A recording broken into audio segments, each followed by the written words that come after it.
আসসালামু আলাইকুম প্রিয় ভাই ও বোনেরা, আশা করি আল্লাহর অশেষ রহমতে সবাই ভালোই আছেন। আলহামদুলিল্লাহ, আমিও আল্লাহর অশেষ রহমতে ভালোই আছি। আজকে আমি বৃষ্টির দিনে ভুনা খিচুড়ি রান্না করব, তার জন্য এখানে সব কিছু রেডি করে নিয়েছি। এখানে মটর ডাল ভিজিয়ে রেখেছি, মুরগির মাংস নিয়েছি, মশলা রেডি করে নিয়েছি, আর আলু কেটে নিয়েছি। তারপর নিয়েছি পোলার চাল আর মসুরের ডাল। এখন সব কিছু কেটে ধুয়ে রেডি করে নিয়েছি। তারপর পাতিলে তেল দিয়ে তেলটা গরম করে নিয়েছি। এখন দিয়ে দিব কুচানো পেঁয়াজ, আর দিয়ে দিব তেজপাতা আর দারচিনি। এভাবে খিচুড়ি রান্না করলে রেস্টুরেন্টের স্বাদকেও হার মানাবে। আমরা কম বেশি সবাই রান্না করতে পারি, কিন্তু আমাদের ভিডিওগুলো নতুন আপুদের জন্য, যারা নতুন নতুন সংসার পেতেছে, তারা অনেকেই কিন্তু রান্না পারে না। তারপর দিয়ে দিলাম লবণটা আমি একটু কম দিয়ে দিয়েছি, পরে আবার দিয়ে দিব। তারপরে এখন পেঁয়াজটা কিছুক্ষণ ভেজে নিয়ে দিয়ে দিব পরিমাণ মতন আদা রসুন। আমার কাছে মনে হয় খিচুড়ির ভিতর যদি ডাল আর মশলাটা বেশি হয় তাহলেই খেতে মজা হয়। কার কাছে কীরকমের মনে হয় জানি না। তারপর দিয়ে দিব গুঁড়ো মশলা। আমি কিন্তু অফ ক্যামেরায় আদা রসুনটা খুব ভালো করে ভেজে নিয়েছি। এখন দিয়ে দিলাম পরিমাণ মতো ধনিয়ার গুঁড়া, তারপরে দিয়ে দিলাম হলুদের গুঁড়া, তারপরে দিয়ে দিলাম মরিচের গুঁড়া। দিয়ে এখন এটাকে ভালো করে কষিয়ে নেব। আর ওখানে আমি সব ধরনের গরম মশলা একসঙ্গে ব্লেন্ড করে নিয়েছি। জিরা, সাদা কালো গোলমরিচ, লবঙ্গ, এলাচ, এগুলো আমি সব কিছু একসঙ্গে ব্লেন্ডার করে নিয়েছি। দিয়ে এখন ভালো করে কতক্ষণ তেলে কষিয়ে নেব। মশলাটা যত সুন্দর করে কষানো হবে, খিচুড়িটা খেতে কিন্তু ততটাই মজা হবে। তারপর দেখুন তেলে কিছুক্ষণ কষিয়ে নিয়ে দিয়ে দিলাম মিক্সির বাটিটা ধুয়ে পানি। এখন ভালো করে কষিয়ে নিব। কিছুক্ষণ কষিয়ে নিয়েছি, আমি কিন্তু একদম শুকনো শুকনো করে কষাইনি। এখন আমি দিয়ে দেব মুরগির মাংস, আলু, ডাল সব কিছু আমি একসঙ্গে দিয়ে দেব, কারণ সবগুলো সিদ্ধ হতে একরকমেরই সময় লাগবে। কোনোটা যদি আগে পরে দিই তাহলে কিন্তু একটা গলে যাবে আর একটা কিন্তু কাঁচা থেকে যাবে। আমার নতুন পুরাতন সকল বন্ধুদেরকে জানাই অন্তরের অন্তঃস্থল থেকে অসংখ্য অসংখ্য ধন্যবাদ, অনেক অনেক দোয়া। অনেক ভাই বোনরা আছেন ভিডিওটি দেখেন কিন্তু একটা লাইক দিতে ভুলে যান। প্লিজ একটা লাইক দিয়ে ভিডিওটি কন্টিনিউ করবেন। আমি কিন্তু আপনাদের সবার ভিডিওতেই লাইক দিয়ে ফুল ওয়াচ করে দিই। যেই সকল আপুরা ফুল ওয়াচ করে তারা জানে যে আমাদের ইউটিউবের পিছনে অনেকটা সময় ব্যয় করতে হয়।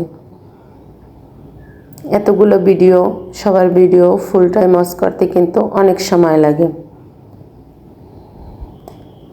অনেকে কিন্তু বড় বড় ভিডিও দেয়, সেগুলো দেখতে দেখতে কিন্তু অনেকটা টাইম লাগে। তাই দয়া করে প্লিজ কেউ ভিডিওটা টেনে টেনে দেখবেন না, অল্প একটু দেখে চলে যাবেন না। দয়া করে সবাই ফুল ওয়াচ করে দেবেন।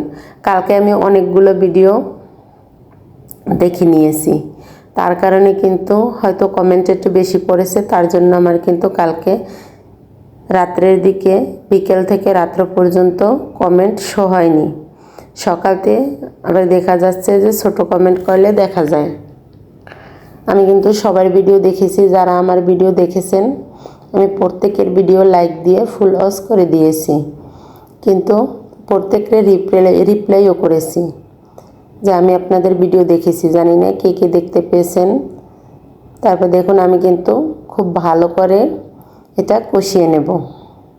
মাঝে মাঝে নেড়ে চেড়ে দিতে হবে অবশ্যই, নিচে লেগে গেলে কিন্তু খেতে ভালো লাগবে না। আর যেহেতু ডাল দেওয়া আছে, লেগে যাওয়ার সম্ভাবনা আছে, তার জন্য কিন্তু কিছুক্ষণ পর পরে নেড়ে দিতে হবে। তারপর এখানে আমি 2টা টমেটো কেটে দিয়ে দিয়েছি। আর বৃষ্টির দিন দেখলে মনে হয় খিচুড়ি খিচুড়ি, তার জন্য কিন্তু আজকে খিচুড়িটা রান্না করতেছি। আর এটা খেতে কিন্তু দারুণ মজা হয়েছিল। আর একদম ঝরঝরে ভুনা খিচুড়ি হবে। লেটকা খিচুড়িটা আমরা একটু কম পছন্দ করি, ভুনা খিচুড়িটা বেশি পছন্দ করি।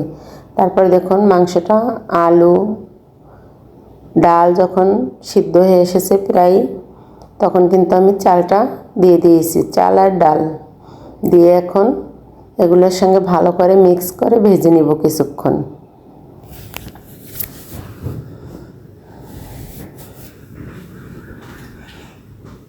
কিছুক্ষণ ভেজে নিয়ে এখানে কিন্তু আমি ফুটন্ত গরম পানি দিব।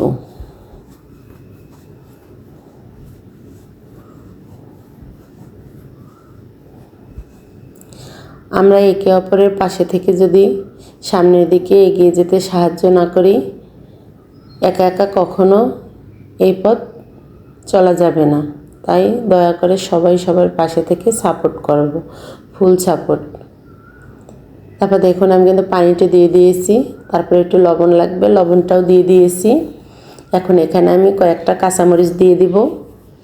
কাঁচামরিচটা আমি পরে দিয়েছি, যার যার লাগবে শেষে কাঁচামরিচটা নিয়ে খাবে তার জন্য। তারপর দেখুন কিছুক্ষণ পরে এখানে আমি একটু টেস্টিং সল্ট দিয়ে দিলাম। এতে কি হবে, একদম রেস্টুরেন্টের মতো